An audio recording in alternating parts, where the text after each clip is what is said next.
Vishal, doctor ಅವ್ರೇನಾದ್ರೂ ಹೇಳಿದ್ರಾ? ಇಲ್ಲ ಅದಕ್ಕೆ ICU ನಿನ್ನ ಹೊರಗಡೆ ಬರಲಿಲ್ಲ.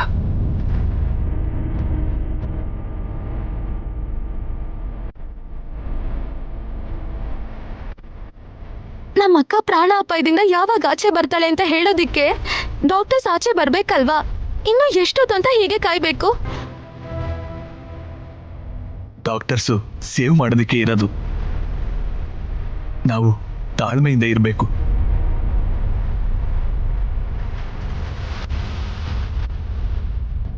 ಅದು ಹಾಗಲ್ಲ ಕಣೋ.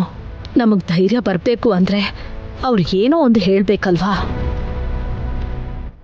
ಅಯ್ಯೋ, ವೆಯ್ಟ್ ಮಾಡಿ ಮಾಡಿ ಟೆನ್ಷನ್ ಜಾಸ್ತಿ ಆಗ್ತಾ ಇದೆ.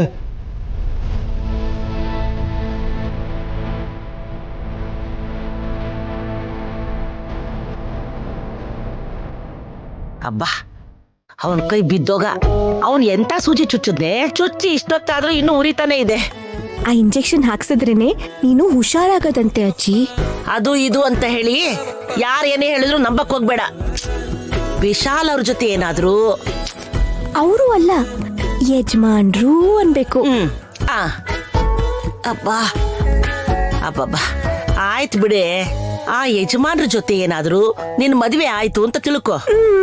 ಆಗ ನನಗೇನಾದ್ರು ಎದೆ ನೋವು ಬಂದು ನಾ ಸತ್ತು ಹೋದ್ರು ನೀನ್ ಅವ್ರ ಜೊತೆ ಸುಖ ಸಂತೋಷದಲ್ಲಿ ಇರ್ತೀಯ ಅನ್ನೋ ನಂಬಿಕೆಯಲ್ಲಿ ನಾನು ಆರಾಮಾಗಿ ಸ್ವರ್ಗದಲ್ಲಿ ಟೈಮ್ ಪಾಸ್ ಮಾಡ್ತಾ ಇರೋ ನಿಮ್ ತಾತನ ಹತ್ರ ನಾನು ಹೋಗ್ತೀನಿ. ನಿನ್ ಕಾಟ ತಡಿಯಕ್ಕಾಗ್ದೆ ತಾತ ಮೊದ್ಲು ಹೋಗ್ಬಿಟ್ರು. ಸ್ವರ್ಗದಲ್ಲಿ ಕೂಡ ಅವ್ರನ್ನ ನೆಮ್ಮದಿಯಾಗಿರಕ್ ಬಿಡಲ್ವಾ? ಯಾರೇ ಆದ್ರೂ ಅಷ್ಟೇನೆ, ನೀನು ನನ್ನ ವಯಸ್ಸಿಗೆ ಬಂದಾಗ ನಿನಗೆ ಅರ್ಥ ಆಗುತ್ತೆ. ಅಯ್ಯೋ, ಏನಾಯ್ತೆ? ನಿಂಗೋಸ್ಕರ ತಗೊಂಡಿರೋ ಮಾತ್ರೆನೆಲ್ಲ ವಾರ್ಡಲ್ಲಿ ಇಟ್ ಬಂದಿದ್ದೀನಿ. ಪೀಡೆ ಕಳೀತು. ಕಹಿ ಔಷಧಿ ತಗೊಂಡು ಯಾಕೆ ಒದ್ದಾಡ್ಬೇಕು? ಬಾ. ಬೇಡವಾ? ಆ ಮಾತ್ರೆಗೆಲ್ಲ 3,000 ಆಗಿದೆ ನೋಡು. ಮತ್ತೆ ನಿನ್ನಿಷ್ಟ. ಮತ್ತೆ ಹೇಳೇ ಇಲ್ಲ. ಅಷ್ಟು ದುಡ್ಡು ಕೊಟ್ಟು ನುಂಗದೆ ಇದ್ರೆ ಹೇಗೆ ಹೇಳು? ಬಾ, ಹೋಗಿ ತಗೊಂಡ್ಬರೋಣ. ಮತ್ತೆ ನೀನ್ ಯಾಕೆ? ನಾ ತಗೊಂಡ್ಬರ್ತೀನಿ, ನೀನ್ ಇಲ್ಲೇ ಕೂತಿರು. ಬಾ.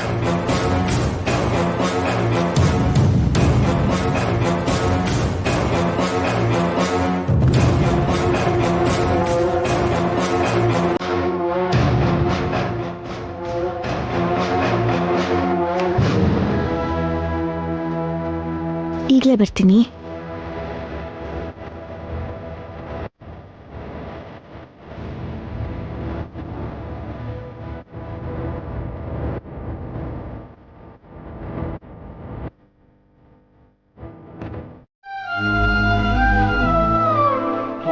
ಚಿಕ್ಕ ಯಜಮಾನ್ರೆ,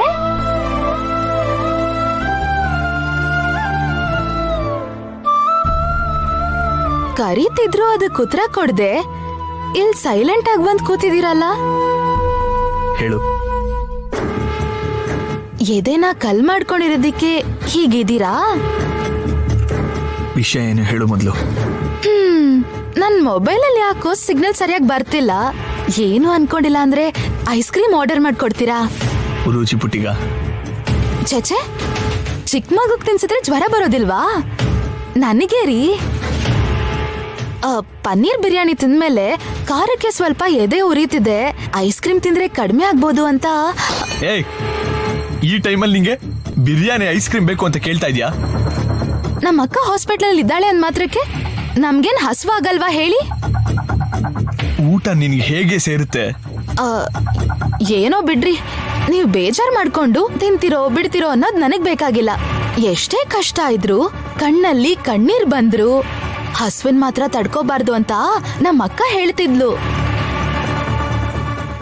ಅವಳ ಮಾತನ್ ಪಾಲ್ಸೋದ್ ಕೂಡ ತಪ್ಪು ಅಂತಂದ್ರೆ ನಾನೇನು ಮಾಡಕ್ಕಾಗಲ್ಲ. ಅಬ್ಬಾ, ಆರ್ಡರ್ ಮಾಡ್ರಿ ಮೊದ್ಲು. ಮನೇಲಿ ಅಡ್ಗೆ ಮಾಡೋರು ಯಾರು ಇಲ್ಲ. ಹಾಸಿನಿಯತ್ಗೆ ಹೋಟೆಲಿಂದ ಊಟ ತರಿಸ್ತೀನಿ ಅಂತ ಹೇಳಿದ ತಕ್ಷಣ ನೀನು ದೊಡ್ಡ ಲಿಸ್ಟೇ ಕೊಟ್ಟೆ. ಅಷ್ಟು ಹಸಿವು ಇರ್ಬೋದೇನೋ ಅಂತ ಸುಮ್ಮನೆ ಇದ್ದೆ. ಆದ್ರೆ ಅತ್ಗೆ ಏನೂ ಆಗಿಲ್ಲ ಅನ್ನೋ ತರ ಕ್ಯಾಶುಯಲ್ ಆಗಿ ನೀನ್ ಇರೋದನ್ನ ನೋಡ್ತಾ ಇದ್ರೆ ನನಗಿಷ್ಟ ಆಗ್ತಾ ಇಲ್ಲ. ಈಗ ನನ್ಗಳು ಅಂತ ಅಳ್ಬೇಕಾ? ನಾನ್ ಹತ್ತಿದ ತಕ್ಷಣ ನಮ್ಮ ಅಕ್ಕ ಟಕ್ಕಂತ ಹುಷಾರಾಗಿ ಬೆಡ್ಡಿಂದನು ಎದ್ಬಿಟ್ಟು ಓಡಾಡ್ತಾಳೆ ಅಂತ ಗ್ಯಾರಂಟಿ ಕೊಡಿ. ಅಟ್ಲೀಸ್ಟ್ 1 ಲೀಟರ್ ಬಾಟ್ಲು ತುಂಬೋಷ್ಟಾದ್ರೂ ಕಣ್ಣೀರ್ ಸುರಿಸ್ತೀನಿ. ಅಳೋದನ್ನೆಲ್ಲ ಲೆಕ್ಕ ಹಾಕ್ಬಾರ್ದೆ, ಅಭಿಮಾನದ ಬಗ್ಗೆ ಹೇಳ್ಕೋಬಾರ್ದು. ನಿಮಗ್ ತುಂಬಾ ದುಃಖ ಸಂಕಟ ಆಗ್ತಿರ್ಬೋದೇನೋ, ಅದರಿಂದ ನಿಮ್ಮ ಆರೋಗ್ಯನೇ ಹಾಳಾಗತ್ತೆ. ನನ್ ಮಾತ್ ಕೇಳಿ ಧೈರ್ಯವಾಗಿದ್ದು ಹೊಟ್ಟೆ ತುಂಬಾ ತಿನ್ನಿ. ನನ್ನ ಇರಿಟೇಟ್ ಮಾಡಕ್ಕೆ ನೀನ್ ಬಂದಿದ್ರೆ ಈ ಕ್ಷಣನೇ ಇಲ್ಲಿಂದ ಹೊರಟೋಗು. ಇಲ್ಲ ಅಂದ್ರೆ ಹೇಗ್ ಹೊಡಿತೀನೋ ನನ್ಗೆ ಗೊತ್ತಿಲ್ಲ. ಅಬ್ಬಾ ಅಬ್ಬಾ ಬೇಡ ಬಿಡ್ರಿ, ಇಲ್ಲಿರೋ ಸೊಳ್ಳೆಯಿಂದ ನನಗ್ ನಾನೇ ಹೊಡ್ಕೊಳ್ಳೋ ತರ ಆಗುತ್ತೆ. ಮತ್ತೆ ನಿಮ್ ಕೈಯಿಂದನೂ ಯಾಕೆ ಏಟ್ ತಿನ್ಬೇಕು? ಆರ್ಡರ್ ಮಾಡಲ್ಲ ಅಲ್ವಾ?